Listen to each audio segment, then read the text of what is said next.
Define Young's modulus, bulk modulus, and shear modulus. ఓకేనమ్మా, first of all Young's modulus. Young's modulus అంటే ఏంటి? In the elastic limit, Young's modulus is the ratio of longitudinal stress to the longitudinal strain. అంటే ఏం చెప్తుందంటే పాయింట్కి అర్థం, why అంటే ఏం తెలుసమ్మా? లెంత్ ఇన్ చేంజ్, దాన్ని వై అని అంటారు. పొడవు ఒక మార్పు, దాన్ని వై అని అంటారు. ఓకేనమ్మా. నెక్స్ట్ స్ట్రెస్ అంటే మీకు తెలుసు కదా, అంటే ఫోర్స్ పర్ ఏరియా, అంటే విస్తీర్ణానికి బలం. స్ట్రెయిన్ అంటే ఏంటి? మార్పు, చేంజ్ ఇన్ షేప్, సైజ్ అంటారు.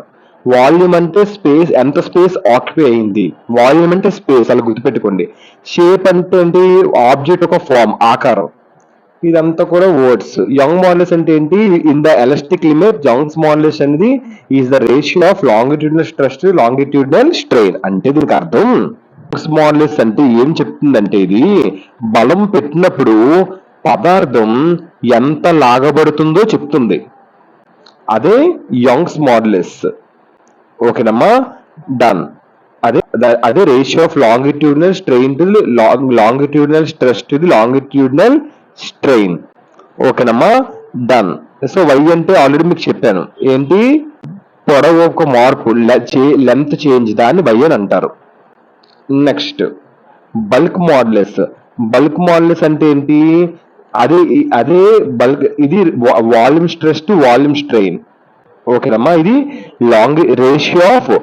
Ratio of longitudinal stress to longitudinal strain. అంటే దానికి అర్థం ఏంటి? బలం పెట్టినప్పుడు ఆ ఒక మెటీరియల్ ఎంత లాగబడుతుందో చెప్తుంది. ఇది ratio of volume stress to volume strain.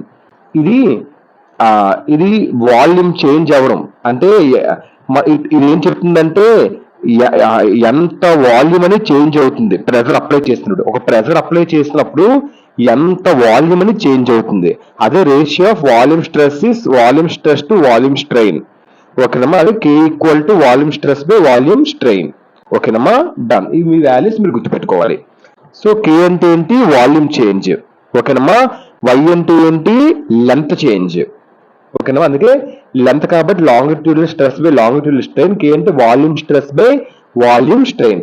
Next and shear modulus, దీన్ని రిజిడిటీ మాడ్యులస్ అని కూడా అంటారు. ఇదేంటి?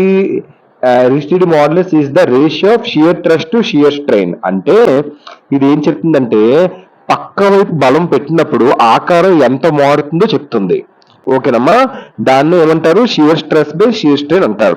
అంటే షేప్ చేంజెస్ అనమాట, ఫోర్స్ సైడ్ వేస్ దగ్గర. అంటే పక్క వైపు బలం పెట్టినప్పుడు, సైడ్ వైపు బలం పెట్టినప్పుడు ఆకారం ఎంత మారుతుందో చెప్తుంది. ఇదమ్మా సింపుల్ ఆన్సర్ ఇది. ఓకేనా, ఇదేంటి? Rigidity modulus is the ratio of shear stress to shear strain. N equal to N అంటే ఏంటి? Shape change. ఓకేనమ్మా. K అంటే వాల్యూమ్ చేంజ్. K అంటే ఏంటి? వాల్యూమ్ చేంజ్ అంటే స్పేస్ కింద. Y అంటే ఏంటి? Length change. N అంటే ఏంటి? షేప్ చేంజ్, ఆకారం మారడం. క్లియర్మా? అది పాయింట్ కి అర్థం. మళ్ళీ ఎక్స్ప్లెయిన్ చేస్తాను చూడండి, 3 కలిపి ఒకసారి షార్ట్ గా చెప్తాను. యంగ్స్ మాడ్యులస్ అంటే ఏమీ లేదమ్మా, ఒక తీగను లేదా రబ్బర్ను సాగదీసినప్పుడు దాని పొడవులో వచ్చే మార్పుని ఇది కొలుస్తుంది అనమాట. దీన్ని లాంగిట్యూడినల్ స్ట్రెయిన్ మరియు longitudinal stress and longitudinal strain అని దీన్ని అంటారు. అలాగే బల్క్ మాడ్యులస్ అంటే ఏంటిది? పరిమాణం అనమాట. అంటే ఒక వస్తువు అన్ని వైపుల నుండి నొక్కినప్పుడు దాని యొక్క పరిమాణంలో, అంటే దాని యొక్క స్పేస్ వాల్యూమ్ లో వచ్చే మార్పుని ఇది తెలుపుతుంది. దీన్ని వాల్యూమ్ స్ట్రెస్ మరియు వాల్యూమ్ స్ట్రెయిన్ అని అంటారు. అదే షియర్ మాడ్యులస్ అంటే అర్థం ఏంటంటే అమ్మా, ఇది షేప్ ఆకారం అనమాట. అంటే ఒక వస్తువు యొక్క ఆకారం మారడాన్ని ఇది కొలుస్తుంది అనమాట. ఎగ్జాంపుల్, ఒక లావుపాటి పుస్తకం పైభాగాన్ని నెట్టినప్పుడు అది పక్కకు వంగుతుంది. ఇలా ఆకారం మారడాన్ని ఎదిరించే ఒక శక్తినే షియర్ మాడ్యులస్ అని అంటారు. ఓకేనమ్మా, డన్. షియర్ మాడ్యులస్ అని అంటారు. సో ఇదమ్మా define Young's modulus, bulk modulus, shear modulus. Thank you.